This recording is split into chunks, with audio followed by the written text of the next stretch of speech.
Hey there, what's going on everyone? It's your buddy Pro here, back with another episode of Moto Monday. Switching things up today. If you guys didn't catch the weekend vlog, you'll see why. I encourage you to go watch it, but short story long, long story short, however you want to call it. Had to rip all the carpet out of my room today, or not today, but over the weekend, and install hardwood flooring. So typically I like to film Moto Monday like Thursday, Friday, Saturday at the absolute latest. Needless to say, that did not happen. So now we are headed up somewhere. I don't know where we're headed to right now, but we're gonna make a Moto Monday out of this, and I'm gonna share my truck story with you guys. My truck, this truck that I'm in right now.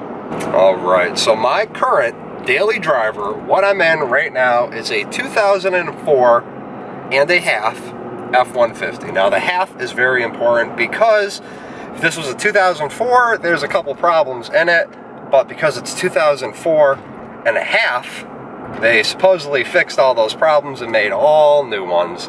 So I have had this car, or this truck, for, it'll be 4 years coming up, no, 3 years. 3 years coming up in September. Before that, I had my Dakota, and if you guys missed the first episode of Moto Monday, talk about my vehicle history there and whatnot. But I've had this truck for 3 years now. My dad has owned it, or you know, it was his for about 10 years, or 7 years, because 7 and 3 is 10. It's a 2000. I don't know. He had it for like 10 years, and I've had it for 3. So yeah, I absolutely love this truck. This has been the best working, hard working vehicle that I've ever had. Granted, my Jeep did amazing things, and it was one of those things that you could constantly, you know, keep up on, and it worked and everything, but I haven't had any major problems with this truck. Right now there's 134,370 miles on it. I love this thing. This truck has been from the top of Maine all the way down to the tip of Florida, the very bottom of Florida. This thing's gone. Me and Amanda just took this about a month and a half ago from Massachusetts all the way down to Lanier Islands in Georgia. It's right outside Atlanta. One of my dad's buddies has a Ram 1500 equivalent to the same year as this, and the back seat on this truck has so much more room. Now, I was a quick grower when I was young.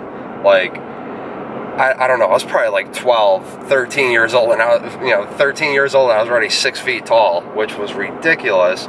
But when my dad went and got this new truck, it was one of the main things is I couldn't fit in the back seat of a Ford Ranger. I don't know if you can see up here, it's got this cool track system. And from the factory, that would actually be the DVD player. The DVD player would go up there, but we didn't want a DVD player in the truck because that's just one more thing you don't need that can break down. Full power windows, power locks, power mirrors, awesome air conditioning. We've only had to charge it once, and you know, it's a 2004, so 2005 to 11 years. We've only had to charge the air conditioning once in 11 years, which is pretty remarkable considering we had to do Amanda's Jetta like every single summer. So the first major road trip we ever took in this truck was down to South Carolina, and we went through the Blue Ridge Parkways, and we towed the motorcycles down, and we've also been down there on the bikes, just like, you know, on the bikes themselves, not towing them down. Okay, so a little change of plans. I was actually going to go into Mount Tom Reservation to film some shots of my truck for Moto Monday, and unfortunately, they have decided now they're going to want to start collecting money. My whole gripe with this is they let the park get to such a degenerated state. They let the roads go, and then this was, you know, I was probably like 16, 17 years old, and we used to take the motorcycle through there, and there was a whole bunch of different roads that were open. the war in Iraq happened. They pulled all the funding that they were going to use to fix the park, to fix all the roads, and put it towards the war. And then when the state finally, you know, 6 years later, when they finally started getting funding back, they decided instead of giving it to the parks that had the funding that they took away from, they were going to give it to the eastern part of the state, which is bullshit, because there are so many nice parks out here, and they just said, oh, well, we're going to spend all the money that we took from you guys and fix up these parks that, you know, their roads are probably in, you know, 60% of, you know, passable condition, whereas the ones here are like 5% of passable condition.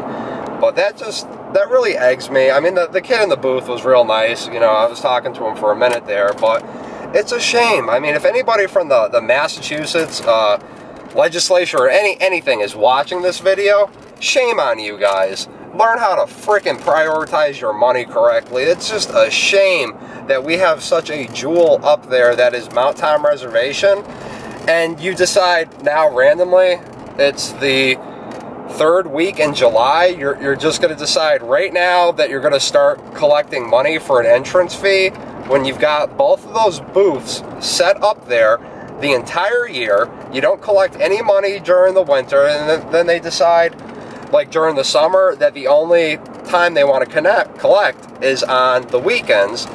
And that was fine. I didn't have a problem with that. You know, if I wanted to go there on a Saturday or something, I'd park the truck and park the bike or whatever and just walk in there. But now they want to charge for the middle of the week. The place is still, like, they're working on it, but it's still a shithole. I mean, there's stuff, you know, dead trees everywhere. Like, it's really a shame. Oh, look at this nice thing. Oh, that was a nice car, huh? Was that Land Rover Discovery there, mid 60s, I'd say.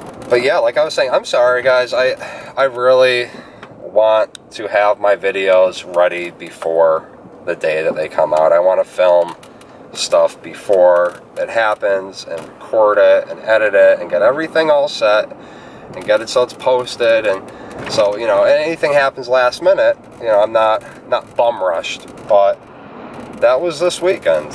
So I am stuck behind this tractor right now. I don't know if you could see it all the way up there.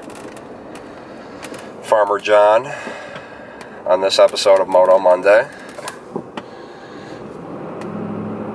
Yep, so next week, I know I said in a previous video that I was going to show you guys the Falcon if we could get like 20 likes on the video, but that's okay, because I'm going to show you the Falcon anyway, and that's going to be next week, as both a rejuvenation of Moto Monday and I'm sorry, because if you're watching this right now, it's probably not a good video. And yeah, I appreciate it. If you're watching up to this point, I really do. That means we got some diehard individuals who like the program. Not the program, but the channel. I'm sorry, guys. I really...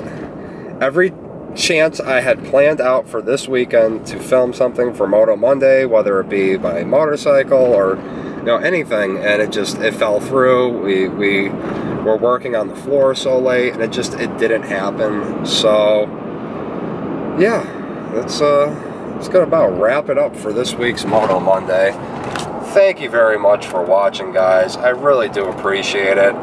Tomorrow on Fish Talk Tuesday, we're going to be talking about my new fish tank stand. And I actually got into my room yesterday. That was a little bit of a story, but you're going to hear more about that on tomorrow's episode. Like the video if you do. I would really appreciate it if you did hit the like button, because this has got to be the worst video I've put up so far. So please subscribe to the channel if you want to see more awesome content, not like this, like my other videos that I have. Comment down below. Let me know what your favorite and most reliable vehicle that you've ever owned was. And I'll read your comments and I'll get back to you guys. Once again, thanks for watching. I'm Pro Bounty Hunter, and I'll catch you guys tomorrow.